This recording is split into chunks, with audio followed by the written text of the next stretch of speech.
आऊज़ुबिल्लाहिमिनश्शैतानिर्रजीम बिस्मिल्लाहिर्रहमानिर्रहीम। अस्सलाम वालेकुम दोस्तों, मैं हूं मोहसिन रज़ा और आप लोग देख रहे हैं virtual student support services YouTube channel.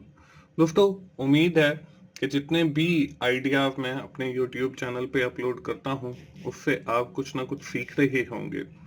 दोस्तों, आज की जो मेरी वीडियो है वो ACCA 501 बिजनेस फाइनेंस का हमारा जो GTB नंबर 1 आया हुआ है फॉल 2020 का, उस हवाले से है। तो चलिए दोस्तों, हम सबसे पहले जो है अपने GTB की रिक्वायरमेंट्स को देख लेते हैं। दोस्तों, यहाँ पे हमें एक केस दिया गया है। वो केस क्या है? Owing to famous separation principle, corporate owner cannot directly control the affair of the corporation। कि हमने एक सेपरेट एंटिटी का कॉन्सेप्ट या सेपरेट प्रिंसिपल पढ़ा होगा आप लोगों ने। उसकी वजह से जो है ऑनर्स जो हैं वो अपने कारोबार से अलग हो गए हैं और वो ज्यादा ऑपरेशंस उनको नहीं कर सकते। उसके लिए वो कोई ना कोई बंदा रखते हैं। Instead they hire manager to run the day to day affair of the corporation. वो जो है किसी मैनेजर को हायर कर लेते हैं जो उनके day to day operation business के परफॉर्म करता है। एज एन एजेंट, एजेंट के तौर पे manager of the principal. Principal जो है वो शेयर होल्डर है, एजेंट जो है वो मैनेजर है। It is the duty of the manager to act the share holders best interest. और जो मैनेजर है उसकी ये ड्यूटी में शामिल है कि वो अपने शेयर होल्डर यानी प्रिंसिपल की इंटरेस्ट के लिए काम करे, यानी उसके शेयर होल्डर की जो वेल्थ है उसको बढ़ाए। But some time the manager started proofing the interest instead of working for their owners. लेकिन कई बार ऐसा होता है कि जो मैनेजर है वो उनके इंटरेस्ट के लिए नहीं बल्कि वर्कर्स की इंटरेस्ट के लिए या अपने इंटरेस्ट के लिए काम करना शुरू कर देते हैं। Hence, the separation of control from the ownership create a conflict of interest among the manager and the owners। इसकी वजह से जो है मैनेजर के दरमियान और जो शेयर होल्डर या ऑनर है बिजनेस के, उनके दरमियान कंफ्लिक्ट पैदा होता है जिसको हम कंफ्लिक्ट ऑफ इंटरेस्ट कहते हैं। This conflict is commonly term as the agency problem. इसी जो कंफ्लिक्ट अराइज हुआ है between the manager and the principal, इसी को हम एजेंसी प्रॉब्लम कहते हैं। ये है दोस्तों हमारा केस और इसमें हमने करना क्या है? Briefly discuss the way through which corporate owner can develop a system to overcome the agency problem.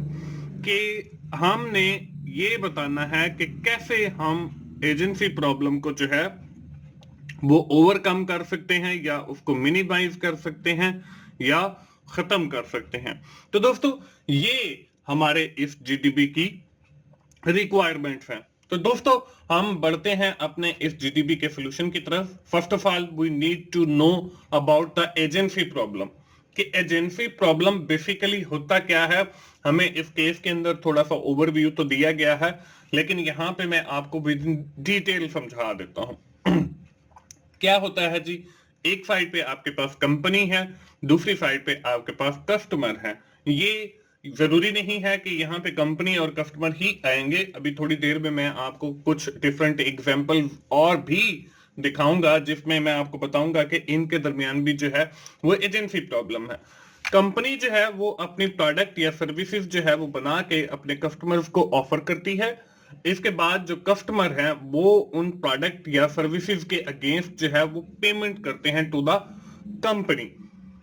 अब कंपनी जो प्रोडक्ट एंड सर्विसेज बना के कस्टमर को दे रही है, हुआ ये कि कुछ जो है वो फैक्टर ऑफ प्रोडक्शन के अंदर चीजों की कीमतों के अंदर जो है वो इंक्रीज आ गया।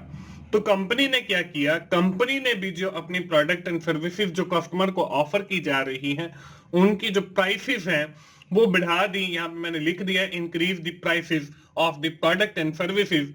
तो कस्टमर को क्या करना पड़ेगा? कस्टमर को जो है वो ज्यादा पे करना पड़ेगा to purchase these product and services. तो अब जब कंपनी ने कीमतें बढ़ाई तो हो सकता है कि कस्टमर जो है वो इस बात से ना खुश हो, और नॉर्मली यही होता है, या उनकी प्रोडक्ट एंड सर्विसेज को खरीद करना ही छोड़ दें।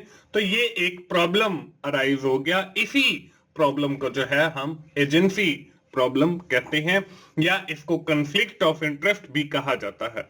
दोस्तों ये जो एजेंसी प्रॉब्लम है ये तो मैंने आपको कंपनी और कस्टमर का समझाया। इसी तरह हमारे पास जो है एक एजेंसी प्रॉब्लम शेयर होल्डर यानी प्रिंसिपल और मैनेजर यानी एजेंट के दरमियान भी हो सकता है, जो कि हमें केस के अंदर बताया गया है। अब वो कैसे हो सकता है? मैनेजर जो है वो ये चाहता है कि हमारी जो सैलरीज है वो बढ़ाई जाए। शेयर होल्डर जो है वो ये चाहते हैं कि हमारी जो वेल्थ है, हमने जो पैसा इन्वेस्ट किया है इस कारोबार के अंदर, वो बढ़ना चाहिए। तो मैनेजर अपने लिए इंटरेस्ट के लिए काम करेगा, शेयर होल्डर अपने इंटरेस्ट के लिए। तो ये जो कॉन्फ्लिक्ट है इसको भी हम एजेंसी प्रॉब्लम कहते हैं। इसी तरह यही जो एजेंसी प्रॉब्लम है ये आपको उस वक्त भी देखने को मिलेगा जब वोट आते हैं वोटर्स और पॉलिटिशियंस या कैंडिडेट के दरमियान। कैंडिडेट ये कहता है कि जी मैंने इस पार्टी को वोट देना है, पॉलिटिशियन ये कहते हैं कि जी आपने हमें वोट देना है। तो उस वक्त भी ये एजेंसी प्रॉब्लम आपको देखने को मिल सकता है। तो दोस्तों ये अब आपको क्लियर हो गया होगा कि ये बेसिकली एजेंसी प्रॉब्लम जो है वो होता क्या है। दोस्तों जब हमें ये पता चल गया कि एजेंसी प्रॉब्लम होता क्या है, तब हम जो है उसका सोल्यूशन या उसको ओवरकम करने के लिए तरीकेकार देख सकते हैं। दोस्तों अगली स्क्रीन के ऊपर जो है वो आपको कैसे हम ओवरकम कर सकते हैं एजेंसी प्रॉब्लम के ऊपर, उसके लिए मैं आपको यहाँ पे कुछ पॉइंट्स दिखाऊंगा। उन पॉइंट्स में से आपने एक या दो या तीन पॉइंट लेकर आप और भी ऐड कर सकते हो उन पॉइंट्स में, उससे आपने अपना जीडीपी बनाना है। दोस्तों मैं आपको बताता चलूं कि मेरा एक और YouTube चैनल भी है जिसका नाम 24/7 टीचर्स ऑनलाइन है। उसके ऊपर मेरे अपने रिकॉर्डेड लेक्चर अवेलेबल हैं। तो मेरी तमाम दोस्तों से यही गुजारिश है कि आप 24/7 टीचर्स ऑनलाइन पे जाएं और वहां पे जो मेरे लेक्चर रिकॉर्डेड अवेलेबल हैं आप उनसे भी फायदा उठाएं। उसमें आपका ये ACCA 501 यानी बिजनेस फाइनेंस के लेक्चर भी हैं। आई थिंक के मिड टर्म तक हैं, उसके बाद के भी मैं रिकॉर्ड करूंगा इंशाल्लाह। तो आप जितने अवेलेबल हैं आप उनसे जरूर फायदा उठाएं और उस चैनल को भी सब्सक्राइब करते हुए मुझे सपोर्ट करें। दोस्तों यहाँ पे एजेंसी प्रॉब्लम जो है उसको सॉल्व करने के लिए जो पहला पॉइंट है वो है पे ऑन परफॉर्मेंस, कि आप कंपनी के अंदर एक ऐसा सिस्टम बना दें कि उससे पे और परफॉर्मेंस जो है उसको हम देख सकें। यानी कि अगर कोई बंदा अच्छा परफॉर्म करता है तो ऑटोमेटिकली जो है कंपनी उसकी जो सैलरी है उसको इंक्रीज कर दे। उससे फायदा क्या होगा? फॉर एग्जांपल मैनेजर ने अच्छा परफॉर्म किया, उसकी सैलरी ऑटोमेटिकली बढ़ गई। जब उसकी सैलरी ऑटोमेटिकली बढ़ जाएगी तो हमारा जो जो एजेंसी प्रॉब्लम है वो खत्म हो जाएगा between the principal share holder and the agent manager, यानी कि उनके दरमियान जो एजेंसी प्रॉब्लम था वो ऑटोमेटिकली खत्म हो जाएगा। तो ये पहला सिस्टम है पे ऑन परफॉर्मेंस का, जिसके जरिए हम एजेंसी प्रॉब्लम को जो है वो खत्म कर सकते हैं between the share holder and manager. इसके बाद हमारे पास जो दूसरा पॉइंट है वो है डिस्कशन एंड टॉक, कि अगर एजेंसी प्रॉब्लम अगर हो गया है, अराइज हो गया है between the principal and the agent, तो आप क्या करें? सबसे पहले उसको डिस्कस करके ले, बैठ के उसके ऊपर बात कर लें। हो सकता है कि आपके इस डिस्कशन करने से, आपकी बात करने से वो प्रॉब्लम खत्म हो जाए। तो ये हमारे पास जो है वो दूसरा मेथड या सिस्टम हो गया जिसके तहत हम एजेंसी प्रॉब्लम को जो है वो खत्म कर सकते हैं। और वो हमारी बातचीत या डिस्कशन है कि एक ही टेबल के ऊपर बैठ के एक बंदे के मसाइल भी सुन लिए जाए और फिर दूसरे के भी सुन लिए जाए और फिर उनको हल कर लिया जाए।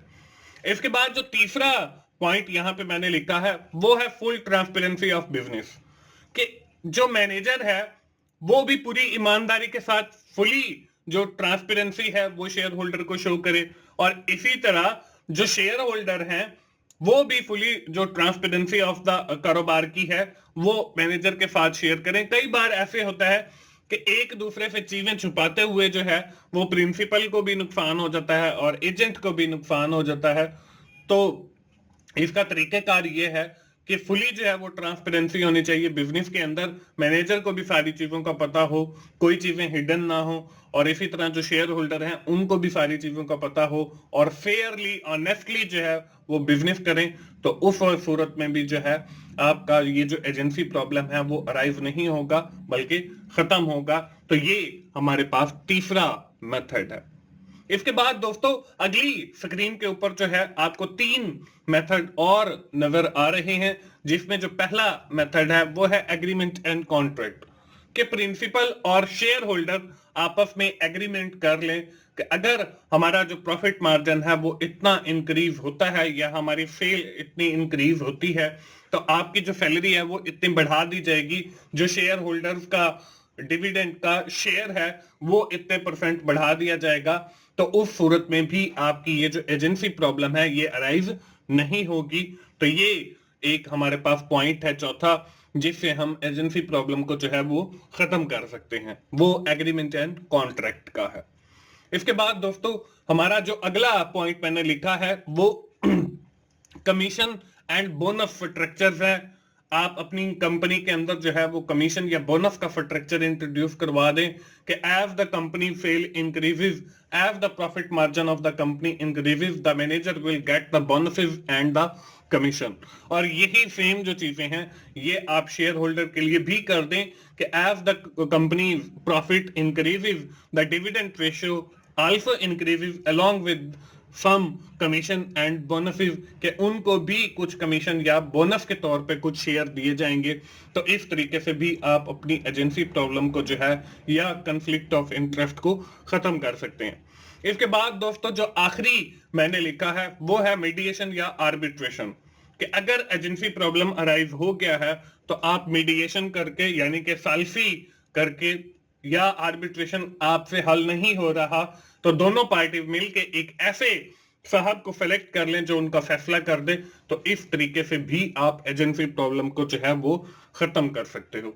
तो दोस्तों ये यहाँ पे जो है मैंने आपको 6 पॉइंट दिखाए हैं, जरूरी नहीं है कि आप इन्हीं में से लें, मैंने आपको एक आइडिया दे दिया है कि आपने कैसे इस जीडीपी को सॉल्व करना है। आप इसमें से भी पॉइंट ले सकते हो, आपने उनको चेंज जरूर करना है। और डिस्क्रिप्शन ना लिखने की वजह यही है कि लोग जो है वो मोस्टली कॉपी कर लेते हैं, तो मैंने यहाँ पे डिस्क्रिप्शन नहीं दी, हर बंदा जो है अपनी डिस्क्रिप्शन खुद ऐड करेगा। मैंने यहाँ पे आपको समझा दिया है, आपको एक आइडिया दे दिया है।